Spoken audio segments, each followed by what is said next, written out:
Welcome to the Wise Traditions Podcast, sponsored by the Weston A. Price Foundation for wise traditions in food, farming, and the healing arts. We're your source for scientific knowledge and traditional wisdom to help you achieve optimal health.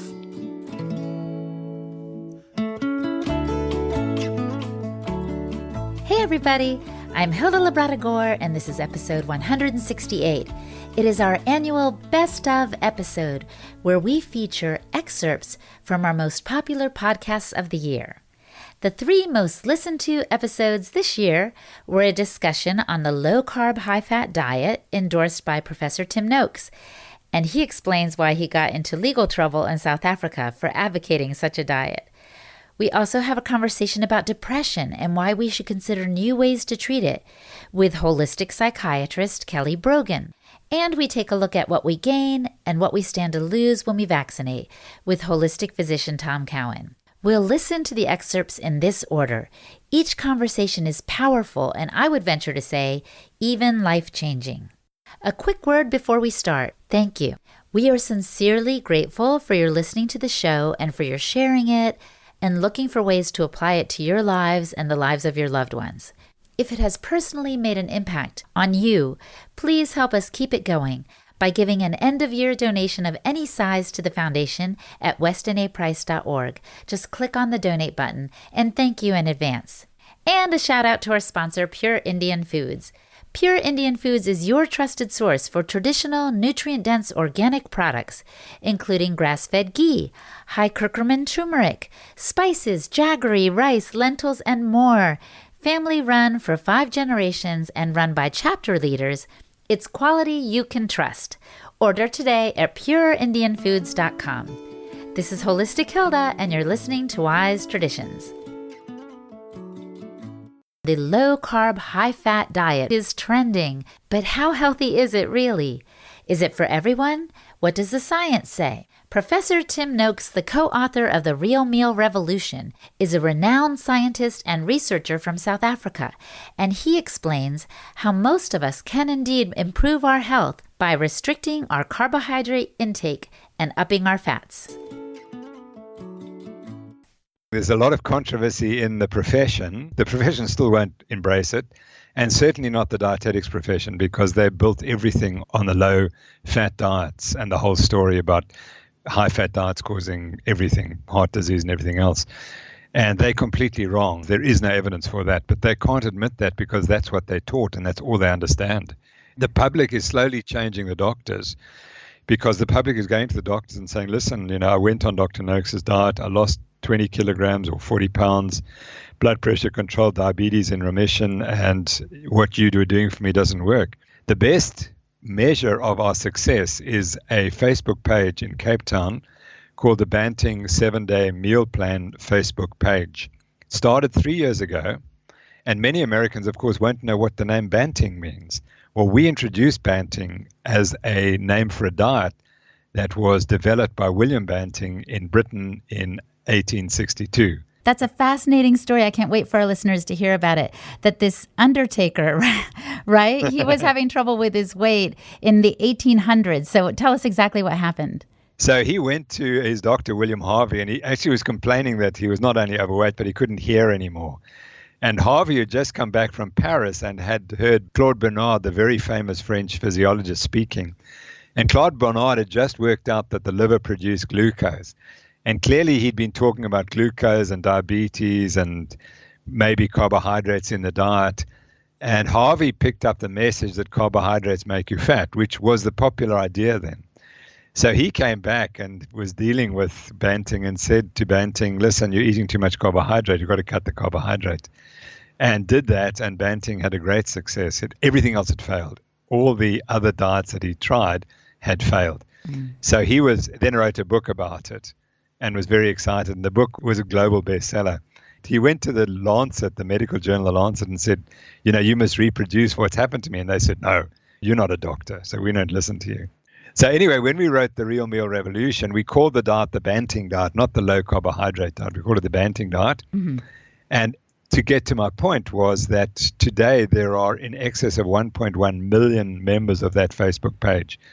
And that covers most of South Africa. But the interesting thing is 80% of the people are Xhosa or Zulu-speaking black South Africans, which is remarkable because it means that this diet, which was described by myself and other middle-class whites, has gone right across all the racial divides in this country.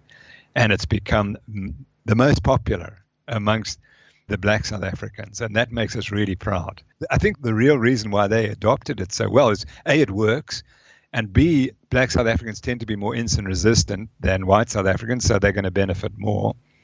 But they've not been under this sort of diet illusion that we've all been under about heart disease and eating the wrong foods and so on. So when something comes along and works, they adopt it and say, gosh, it works for me. I'm feeling healthy. This is the way to go. Absolutely. Kind of the proof is in the pudding. The proof is in the high-fat pudding, I would say. Exactly. But also, this is really in keeping, Tim, with the way the Wise Traditions principles work. Like, it's about real food and eating naturally, which tends to be higher fat and higher protein than carb. But also, this diet that you're describing sounds very much like the Atkins diet to me. What are the similarities there? The key was that Atkins said cut carbohydrates and to less than 60 grams per day. That was the key of his diet because he wanted you to be in ketosis. And our diet, it's almost the same. Any diet that cuts carbohydrates is going to be very, very similar. There might be minor nuances. Maybe we suggest you should eat a little more vegetables than Atkins did, but we still follow his entire process and his rules. They're incorporated. As far as we're concerned, is you count the grams of carbohydrate and you try to get it down to below 50 grams per day if you are diabetic or pre-diabetic. If you're just healthy, 100, 150 grams is probably fine. But the key is, which we're beginning to realize, is that if you're insulin resistant, the lower the carbohydrate intake, the better, the longer you're going to live without developing type 2 diabetes. Now, I just interviewed a doctor recently who was saying carb intake is important for immediate energy. What would you say to that? Oh, that's nonsense. It's absolute nonsense. And I'm an exercise physiologist at heart. I'm a medical doctor who did most of his research on carbohydrates during exercise and wrote the book Law of Running, which extols the virtues of carbohydrates. And the answer is, if you want to exercise at a very high intensity and you only have ever eaten carbohydrates, he's quite correct. Carbohydrates become the fuel. But he's only talking about people who are carbohydrate adapted. If you're fat adapted, in other words, you've been eating this high fat diet for a long time, probably more than 6 weeks, maybe a bit longer than that, you burn fat, and you'll burn fat even at high intensity. So for the vast majority of athletes, I'm talking now about the vast majority, not the people competing in the Olympics or at very high level over short duration exercise of, say, up to 2 hours. For the vast majority of people that you see on the road, they should be burning fat because that's what their body wants to burn. And that will give them all the energy they need. So the idea that you need carbohydrates for energy is just nonsensical. It's just wrong. As a matter of fact, I think you went so far in your book to say that you kind of called it a carbageddon, right? That the human dietary disaster came along with the invention of human agriculture. That's when we really started getting sick, and we lost height and our teeth fell out and we got osteoporosis and a whole bunch of other things, including maybe arterial disease. But it's clear, and in my book, Law of Nutrition, we have the second last chapter is once we were healthy. And if you go back to before the agricultural revolution, we were extremely healthy and the populations were profoundly healthy. And so if you go back in your country, you look at the Plains Indians, they were probably the healthiest people on the planet. And they were living just on bison, but they didn't just eat the meat of the bison, they ate the bison from nose to tail. And they knew nutrition like we haven't even begun to understand it. In the first week, a lot of people feel sick and ill, and particularly that's because they're mostly sugar addicted. So if you cut out sugar, it's like if you stop smoking or you remove alcohol from your diet, if you've got a propensity to drink alcohol. Or you stop smoking, you feel terrible for a period, and that's probably the only thing. Once you get over that first week or two and start to adapt, it's amazing. I was fortunate that I was almost certainly diabetic when I started the diet. I had only made the diagnosis after I'd been on the diet for some months because I didn't test myself. I was so stupid. But I benefit from the day one. I just felt better because here I was treating my diabetes with the treatment, which is a low carbohydrate diet. So I didn't have anything of that. I just felt amazing within days. And that experiment you kind of ran on yourself was in 2010, right? What changes did you make right away, Tim? Like, talk to us about specifically some of the changes you made to your diet. Well, I went for a run on December the 12th, 2010, and I came home. And by chance, I went out and bought the book, The New Atkins for the New You. And they saved my life because I read the book and then I said, oh my gosh, I got it all wrong. The advice I'd been giving was completely wrong. And within 2 hours, I was so convinced that I said, that's my last carb. And I cut the bread and the potatoes and the rice and the cereals and the grains and the sugary drinks, cut them immediately and just went on to a high carnivorous diet. And I just said, listen, I've always loved eating meat. I'll just eat meat for a few months because I figured that if I was going to get a nutritional deficiency, it wasn't going to happen in months. It would happen in 6 months or 8 months. So I said, I don't care about being nutritionally balanced. I'm just going to eat non-carbohydrate foods. And I did that and I lost incredible amounts of weight and I just felt so amazing. And within 6 weeks, my running went back like 20 years to what I was doing when I was a 40-year-old. And I couldn't believe it. It was utterly astonishing because I've always been running and I've loved running. And for 20 years, I've just been slowing down. And then suddenly to go back 20 years in 6 weeks was just astonishing. So that convinced me that I was onto something really important. And what was your next step? What did you do after that? Nothing. I was terrified because I knew that people would be very angry with me for changing from being high carbohydrate to being high fat. But unfortunately, after about a year, the South African public learned about it. And so one or two people came to talk to me on radio and television, and particularly a very good friend of mine, he did a television interview on one of the more important current affairs sort of stories. And it was very funny because he got me to have lunch with him, you see, but he gave us a huge piece of steak with this massive roll of fat on it. And so he said, so Tim, see all this fat on this piece of steak, are you going to eat the fat? I said, yes, I'm eat the fat and I'm throwing the meat away. It's just to make the point. And that then stirred the Heart Foundation and everyone went ballistic thereafter. And within about 6 months, the cardiologist at my own university started writing stories about me to the media, and that I'd lost it completely and that I was telling people to eat fat that would kill them. And I was telling them to stop using their cholesterol-lowering statin drugs. And this was tantamount to murder. And that then became the general theme for the next 5 years or so, that I was attacked by every official organization. Every official dietary organization in South Africa attacked me. And that's what I wrote in the book. The beauty of the book is that I say, well, this is what they said. This is the evidence they gave, which is usually nothing. It's just their opinion. They never give evidence. And then I said, well, here's the scientific evidence with references. And so I just fought all those arguments. And when you read all the evidence, you say, but actually they didn't have any evidence. And I think that's what's exciting about the book is that doctors are reading it and saying, oh my gosh, we didn't realize we'd been conned so effectively for the last 50 years or so. To connect with Tim, go to thenoakesfoundation.org. That's Noakes, the Noakes Foundation. This is the group that Tim founded to reverse the global trend of declining health and redefine the dietary guidelines in South Africa. To listen to this episode in its entirety, look for episode number 121 on our westonaprice.org website. It's time for our second segment. Why is mental illness increasing at alarming rates? Are drugs really the best way to treat it? Or are there alternative approaches to consider? In this segment, Dr. Kelly Brogan, a holistic psychiatrist and the author of A Mind of Your Own, challenges our preconceived notions about the causes and treatment of depression and other mental illnesses.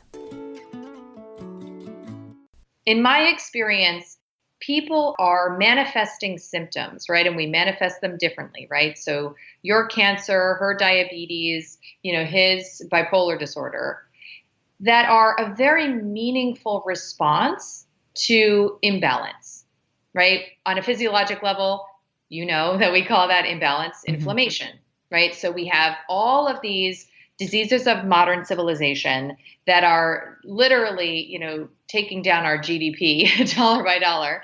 And we are, theorizing around them as being distinct disease entities, but really they are just slight variations on a theme, right? We are living out of sync with our inbuilt genetic expectations. In the research, it's called evolutionary mismatch. I know that's probably a concept very familiar to your listeners who are aware that we've wandered off the path in a pretty serious way in terms of the way that we wake up, eat, think, expose ourselves to sunlight, or don't move, sleep, relate. So there is a very real signal of distress. It is meaningful. The words I've used, are that it's an invitation. But what happens is that we assume, at least in the realm of psychiatry, that these are actual disease entities rather than largely non-specific expressions of distress, homeostasis, inflammation, imbalance, right? And of course, on a spiritual level, they're highly specific. But on a biological level, it's just an expression of very real, sort of a lack of being in sync. And so the mistake is made when we don't have the nuance, when we don't have the sophisticated sort of clinical inquiry, when we don't know how to approach these complex problems, and instead we fit them in to a convenient template of psychiatric labeling. I mean, maybe, I'm guessing most of you know that psychiatry doesn't involve any testing at all. Right? So there's no blood testing, there's no EEG testing, there's no cerebrospinal fluid levels, there's no neurochemistry, assessment, there's nothing. It's an impressionistic conversation, and you are often assigned a label that you can retain for the rest of your life sometimes, right? And that label has tremendous impact on your sense of self, your personal identity, and the lens through which you experience your own life and associated limitations, right? Mm-hmm. So the problem arises when, instead of saying, okay, something really is wrong on this planet, people are really struggling in pretty serious ways. What is that about? Why? Right? Like, can we ask the question why, rather than just trammeling over, the whole presentation and saying, well, this is what's going on, hand waving around, neurochemical imbalance and some sort of question of genetic susceptibility, and then, putting people on prescription management, in perpetuity. Is this why you say in your book that depression is not a disease? Because you're also saying that's a label that's inappropriate. Yes, I do feel that way. It's more something like a fever, right? Because we look at a fever and we don't really know from the fever itself what's driving it or what to do about it. We have to investigate that. So in that way, it's a symptom, right? I mean, it's a collection of symptoms, which is called syndrome, but by no means is actually any diagnosis in psychiatry, from schizophrenia to OCD to bipolar disorder to ADHD, a verified scientific biological entity, right? And this is where psychiatry, really deviates from other branches of medicine, where we say, okay, so what's diabetes? We don't say it's when you're really thirsty and you have to pee a lot. And you have to take insulin, right? We say, oh, it's a sort of imbalance in insulin management of blood sugar levels, and this is the physiology, and this is what we've best understood is the way to intervene. Not that I think diabetes is not amenable to lifestyle interventions, but nonetheless, there is a physiologic mechanism that we have elucidated that is, the sort of biology that is verifiable from patient to patient. In psychiatry, we say, well, what is depression? And we say, oh, well, it looks like this, and here's what you do about it. There is absolutely no mechanistic understanding of what it is. And that was a big aha for me, because, when I looked through about 60 years of research, assuming that, depression had something to do with the serotonin imbalance, I was pretty shocked to learn that there's literally not a shred of valid evidence to support that, to the extent that actually over the past 20 years, the whole notion of what's called the monoamine hypothesis has been completely abandoned in lieu of what's called the cytokine theory, which is, what we were just talking about, this inflammatory model.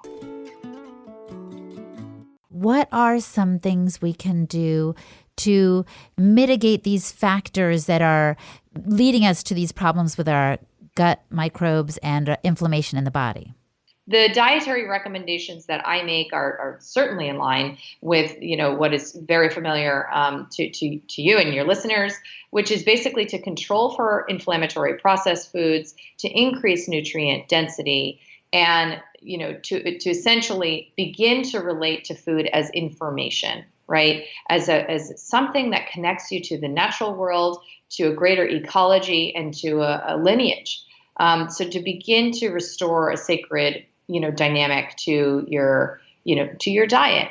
I had the privilege of working with and being mentored by Dr. Nicholas Gonzalez in the last year of his life. And for those of you who don't know who he is, in my opinion, he was the most important figure in modern medicine. I believe that he was able to bring a faith in the potential for healing that was so radical that I'm not sure anyone could stand with him. He had hundreds of cases of complete, long-lasting remission from terminal cancers, hospice-bound patients who were left basically for dead, alive 30 plus years later, and also neurodegenerative conditions, resolving something like Hashimoto's, or even symptomatic bipolar disorder was something he sort of did on the side of these major diagnoses. And his approach was really predicated on detox, on personalized nutrition. So this idea that there isn't one diet, there are variations of diet ranging from, fatty red meat twice a day all the way to red meat never. And then personalized, mostly glandular supplementation. And so the point at which I met him in my clinical career was, of course, felt very, divinely ordained to me, because I was at the point where I was seeing these outcomes over and over and over again in my practice with a red meat inclusive diet. I couldn't explain it as a former ethical vegetarian, how this could be possible. And I also, as a big Weston Price, fan, I also knew that it couldn't be possible that there was just one diet. How could there just be one template? That didn't make logical sense to me, let alone clinical sense. And so in my work with him, with Nick, I was able to understand, that the patients that I work with, so these people who are, diagnosed with multiple chemical sensitivity, autoimmunity, depression, hypothyroidism, ADHD, that these patients are what he would call parasympathetic dominance. So he comes from a long lineage of great thinkers, including Pottinger and others. But these are parasympathetic dominants who will only ever get better when they include red meat in their diet. And I don't see the other side of the spectrum typically. So those with diagnoses of, let's say, heart disease or type 1 diabetes, the neurosurgeon, he would say, who, get by on a candy bar all day. My patients struggle with what's called reactive hypoglycemia. So their blood sugar goes all over the place. They're hungry all the time. They're irritable. They can't go 2 hours without eating a meal. These are very different templates that require, different interventions. And the good news is that if you clear the slate of addictive foods, right? So if you clear the slate of processed, processed grains, of processed sugar, if you look at controlling for other inflammatory variables like vegetable oils, and you include food in its whole form, what happens is you begin to want to eat the diet that will heal you. And he always told me that, and I have, that was my personal experience, and I see it over and over again, that you actually know exactly what you're supposed to eat. But we're yanked around, by coffee and alcohol. We're yanked around all day long, and our native perceptual skills are totally clouded over by the addictive nature of some of these foods. So when you control for that, you begin to get clear enough to understand what your baseline is, and then navigating it is something that becomes intuitive in a way you probably never thought was possible before. I'm glad that you said that our bodies, when we're in tune with them, crave the foods that are going to heal us, because I was thinking as you were talking, for some people it might seem simpler just to take the medicine the psychiatrist prescribes, because the pill popping is simpler in some ways, especially to the person who's not in tune with their body. It may seem that way, right? I think, though, the reason that I had a 2-year wait list before I started my online program and made that available and put out a book with my exact, approach and protocol in it is actually because this model is not working, right? So it's actually leaving people feeling like they may be stabilized somewhat on their prescription, but actually that if they look back, they've been continuously and episodically sick. I have many patients who've been medicated to the gills and have been suicidal almost the entire duration. People struggle with side effects ranging from sexual dysfunction all the way to, liver failure and worse behavioral, changes that are totally shocking and heinous. But perhaps the most common driver of psychiatric medication taper and discontinuation is actually that people begin to feel like they want to know who they are, right? They want to know who they are off these medications. And when they try to stop them on their own, it can be very difficult. The withdrawal from these meds is very real. It's what I devote my entire practice to. An online platform is supporting people in coming off these medications. And there's a sort of a container within psychiatry that is keeping patients captive. It's a dangerous thing to do, and you have to take it for life. But the truth is that actually the long-term data really contradicts that assertion. It's a very paternalistic assertion on the part of many psychiatrists because the data doesn't support that. Find more from Kelly on her website, kellybroganmd.com. This is an excerpt from Wise Traditions podcast number 122 with Kelly. You can find it on our website, westinaprice.org, to listen to it in its entirety. Hey everyone, a quick word to let you know that we are offering a holiday special right now. Yes, you can get the shopping guide, a resource for finding real food across the country, for just $1. It is a 92-page gold mine of information, brand names, and foods, so you can find out which foods are good, which are best, and which you should avoid altogether. This offer is good now through December 31st, so hop on it. Go to our website, westinaprice.org, click on the Order Materials button, and use the code podcast to order your guide today. It is the best sale you probably got all season, so don't miss it. This is Holistic Hilda, and you're listening to Wise Traditions. We've come now to our final segment. It is on one of the most controversial health topics of our day. We're talking about vaccines. It can be a tough issue to discuss calmly, but amidst all of the debate and noise, there is some common sense. Today, holistic physician Dr. Tom Cowan brings just that on this excerpt, along with solid science, which he brings to the discussion. We talk about herd immunity and how our ultimate goal with vaccinations is to improve the health of the vaccinated. And do vaccines really do this? Tom answers this question and more with the information we need to make this important decision regarding vaccinations for our health and the health of our children. It's clear that the immunity is never lifelong. That's one of the biggest problems and one of the reasons why this whole concept of herd immunity can only be achieved through letting the children at the appropriate age get measles and go through it successfully. It can never happen through a vaccine program. Because if I understand you correctly, the immunity we get through vaccines doesn't last. Whereas if we get sick, it lasts for a lifetime. I mean, that's not me saying it. First of all, if you try to figure out how many people got measles twice, it's almost zero. And then if I wasn't correct, then A, why do we vaccinate people against measles before they go to college? And why are we now recommending that adults renew their measles vaccine every 10 years? If I wasn't correct and the vaccine-induced immunity was the same as getting natural measles, why are we giving people boosters? That's not my policy. That's the CDC, Academy of Pediatrics, official medical doctrine. Well, so talk to me about that. Since you mentioned the CDC and other doctors and scientists, what do they have to say about it? I know this information isn't exclusive to you.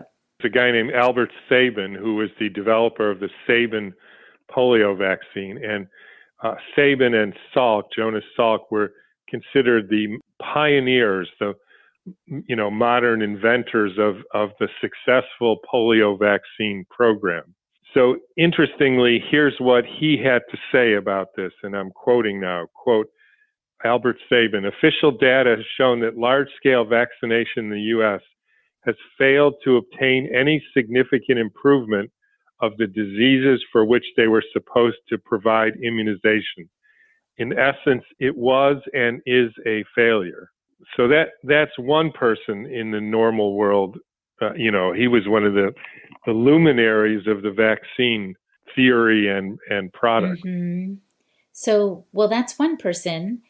But others say that vaccines are critical to the public health and that it's actually dangerous to question them. What would you say to someone that says that? Well, I would say to show me the evidence.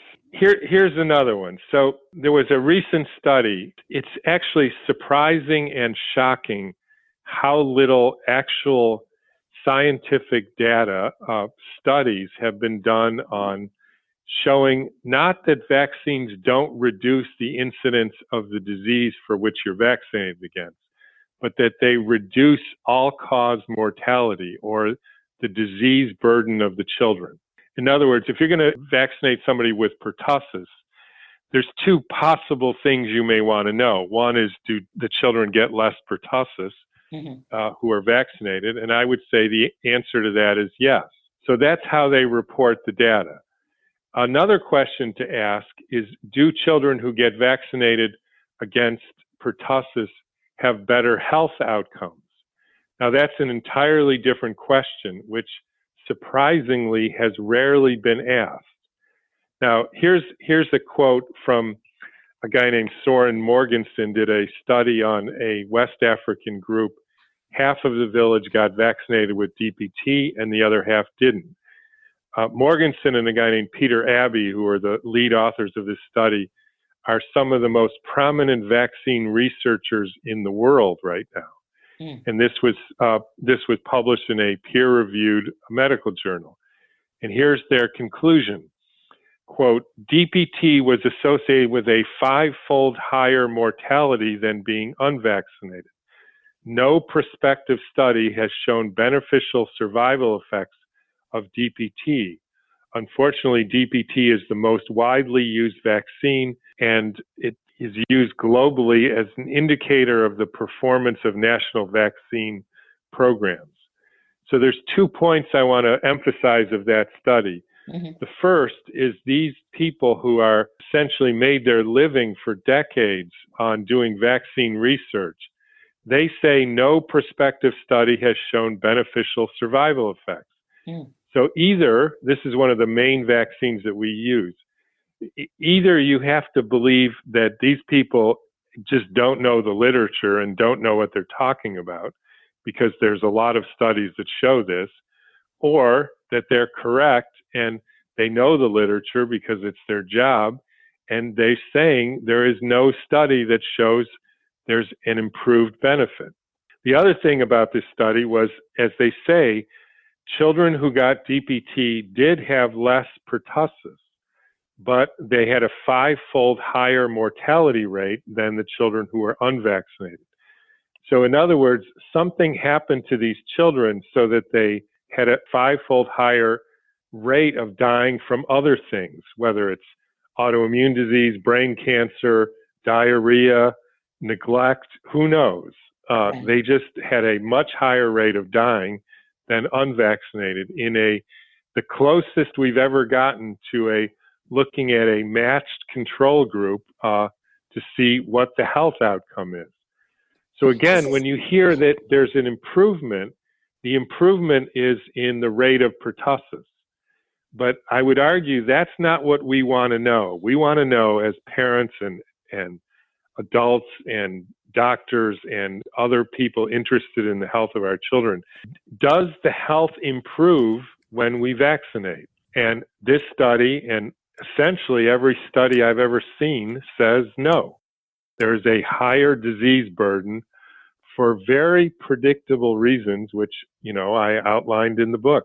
So I'm trying to pick my jaw up off the floor because this is really alarming. And I guess what I see you doing is you're kind of reframing how we look at vaccinations. They are indeed effective when it comes to perhaps reducing the amount of sickness or disease our children experience, but they're not effective when it comes to hitting our ultimate goal, which is conserving the health of our children. Correct. And the reason for that is very well understood.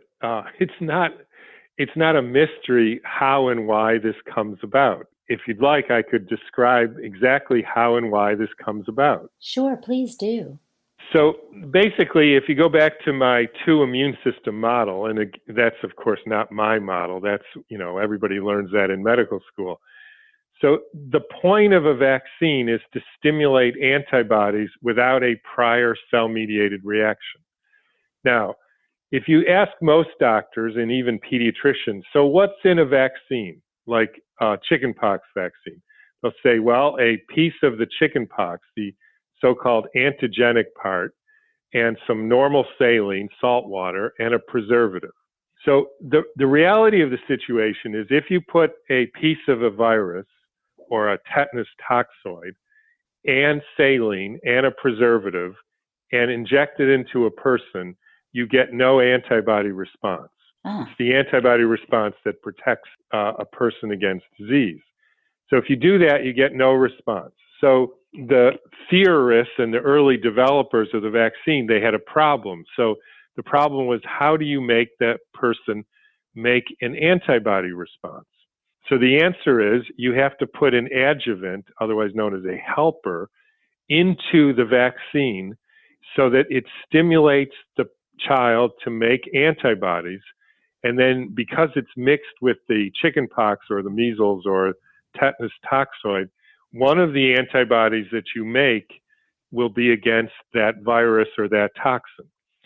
Now, the important point to emphasize is 2. One is there is no way to give an adjuvant that only makes you make antibodies to that thing that's in the vaccine. It will make antibodies to whatever's in the vaccine, but the typical adjuvants are things like aluminum and formaldehyde and fetal DNA and surfactants and Roundup and all these other things that are in vaccines. They stimulate antibody responses in a non-specific way. Mm-hmm. In other words, you just start making antibodies. One of them is to the chickenpox virus. Another one, because there's peanut proteins in the vaccine, will be to peanut allergy, to peanuts. So you make antibodies to peanuts, so therefore you're going to have people who are allergic for the rest of their life to peanuts. So that's one of the problems is we have to use essentially poisons. You have to make the child make antibodies. It's not that they're mean or stupid, and that's why they put aluminum in there. It's because it doesn't work otherwise, and there's no way around that. And I can't emphasize enough this idea that some people say, well, let's make safe vaccines. Well, you can't, because you won't make a reaction. For more on Tom, visit his website, fourfoldhealing.com. And you can find this entire episode, number 149, on our westinaprice.org website. You can also find me at my website, holistichilda.com. And that's it, everybody. Thank you for listening. We hope you've enjoyed the Best of 2018 episode. And here's to a happy, healthy new year. From all of us at the Weston A. Price Foundation to you.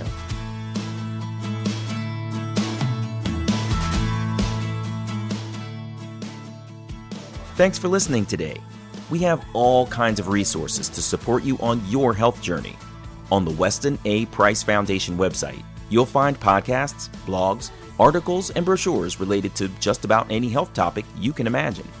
You can also find a local chapter to help you discover sources of real, organic food in your area.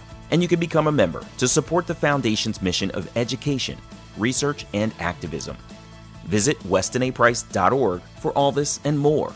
And remember that the Wise Traditions podcast is available on Apple Podcasts or wherever you get your podcasts. Wise Traditions is a project of the Weston A. Price Foundation for wise traditions in food, farming, and the healing arts. The content on this podcast is provided for informational purposes only and is not intended to substitute for the advice provided by your doctor or healthcare professional. It is not intended to be, nor does it constitute healthcare or medical advice.